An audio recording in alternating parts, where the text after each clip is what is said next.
as we continue to worship in the session. Let's purpose today to leave this place blessed and never before. Maana utukufu na heshima ni zake tu.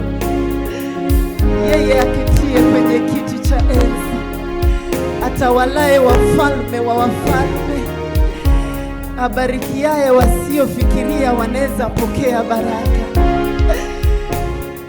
Tunaendelea kumwabudu tu. Inua mikono yako chini, inua mikono yako chini. Maana utukufu wote ni wake. Sifa, maabudu, maadama yote ni yake.